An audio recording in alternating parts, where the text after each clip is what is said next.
काहे राहेलु माई निमिये ताऊ बसे हरदम काहे राहेलु माई निमिये ताऊ बसे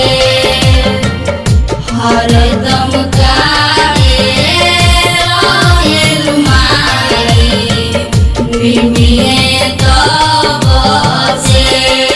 बोला बोला अदलपुर शीतला दरबार की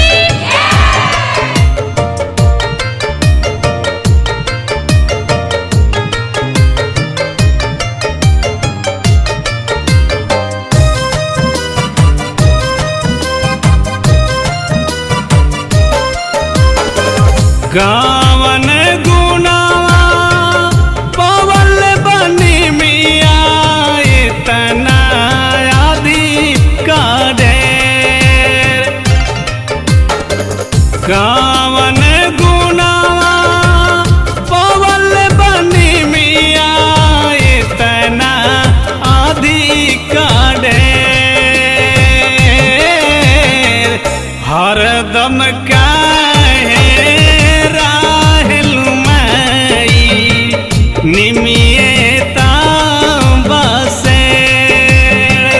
हरदम काहे राहेलु माई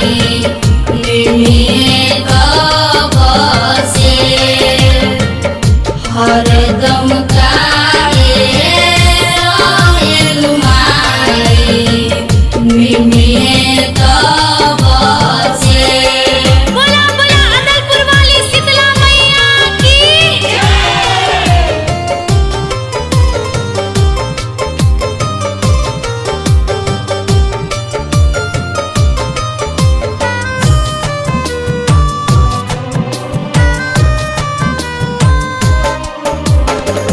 दिन दुपहरिया आठ पहरिया रहेलु संझिया सवेर दिन दुपहरिया आठ पहरिया रहेलु संझिया सवेर हरदम काहे राहेलु माई निमिये ताऊ बसे हरदम काहे राहेलु माई निमिये ताऊ बसे हरदम काहे राहेलु माई निमिये ताऊ बसे। बोला बोला अदलपुर शीतला दरबार की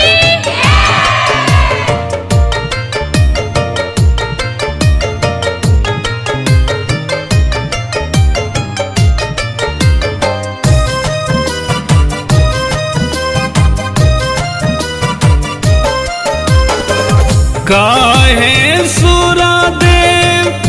लहरे मैया सुनाती हमारो टेर काहे सुरादेव लहरे मैया सुनाती हमारो टेर